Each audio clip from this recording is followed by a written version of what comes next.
What's going on everyone, I'm Alex and this is the review video of the U80 Smartwatch. So basically this is the second version of this watch. It has a couple of added features versus the other one that looks identical. This watch is extremely cheap for only 11 bucks. These days you can't really get a real watch, not a smartwatch for 11 bucks. So I think this is a really good value smartwatch. The entire watch is made of plastic and yes, it doesn't look great. However, for 11 bucks you can't really complain. The band is made of some soft rubber and it reminds me a lot of the LG G watch. So it's not a bad band. Underneath the screen we just have three buttons, a return button, a OK button, a app button. On the left hand side of the watch we just have a microphone, the charging port and the speaker. The back of the watch is closed off and we cannot access the battery or anything inside. That little hole in there, I believe that's a reset button. And lastly, on the right hand side of the watch is the button that you're gonna use the most. That's the power on off button. Basically, if you wanna see the display, you're gonna press that button and the watch is gonna turn on. The watch connects to the phone through a whole bunch of apps, but I'm using one that's called MediaTek Smart Device. As you can see, the watch is connected right now.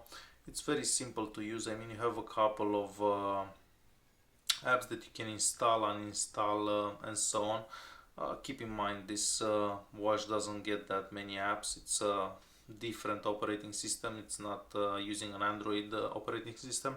You can select what notifications you want to have showing up on the phone, so you can turn some on and off, and that's about it for the app itself. You can't exactly do too much on it. So basically what the app does, any notification that shows up on the phone, it will be pushed onto the watch, but however you cannot really reply to notifications from the watch.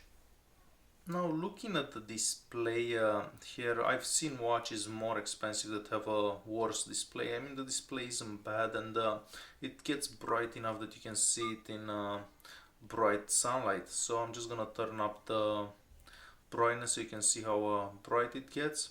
If we go into display brightness, I had it at 1. So this is the maximum brightness. So it does get quite bright. I'm gonna leave it at 1 so you can see it better on the camera.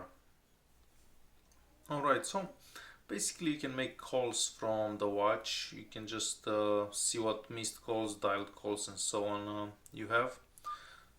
Bluetooth notice, basically you're just gonna see whatever notifications you have on the phone. This is the music player that I use on this phone, so we'll delete that one, yes. And you get other notification, like any notification that shows up on the phone, it's gonna be in here. Bluetooth music, basically you're gonna play any music that you have on the phone. So if I press play,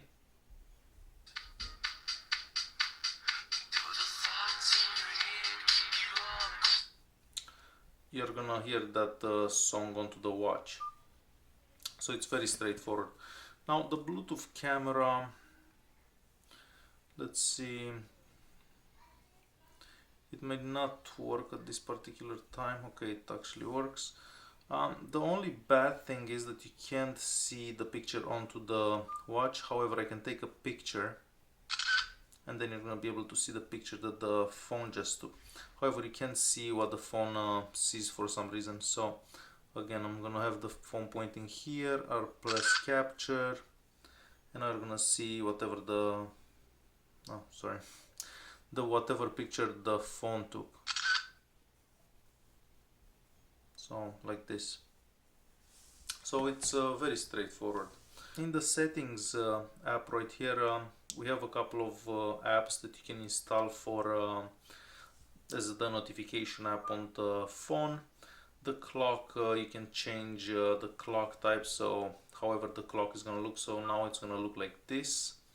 I like the digital one the most for some reason. So clock, again clock type, and I'll show you the other analog one. So this one looks like this, but the one that gives you the most information, it's gonna be the digital one, so this one right here. This is the most complete one. I mean, you see the Bluetooth connection, whatever notifications you have for the pedometer and so on. Unit settings, it's very straightforward, miles or meters. Sound, you can hear a couple of ringtones.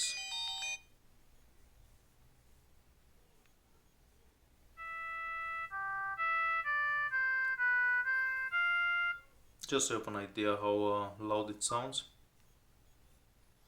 Now I'm gonna show you what languages are available. Quite a few if you ask me. So hopefully you've seen the one you are interested in. The display already showed you battery, it's gonna show you what the level is. And Bluetooth, so you can power on, off and rename the device. The anti-lost app is very simple, you just press on it and the phone makes a sound. You have a rest reminder, so don't sit down too much. The pedometer that I like quite a bit. This is how you turn it on and off. If it's yellow, it's on. If it's white, it's off. So I do like that. We do get a sleep monitor, so depends how you sleep, if you toss around and stuff. Again, Bluetooth dialer, phone book. Basically, it's gonna be the phone book from the phone. Messages, you're just gonna see whatever messages you have. In the Tools app, here you just have a calendar, alarm and a calculator and a stopwatch. So all very basic stuff. The battery, the power saving, I'm not sure if it actually works or not. Like I was able to make it through an entire day with one charge. So I think that's good enough for this type of watch, considering the price and so on. Overall, for 11 bucks, how much this watch is, even though it's not the best looking watch out there, however it's much better looking than other Chinese watches that cost like 30-40 bucks. I think it's a really good buy, and if you want to check this watch out, I left a link in the video description where I got it from. Thanks for watching and don't forget to subscribe.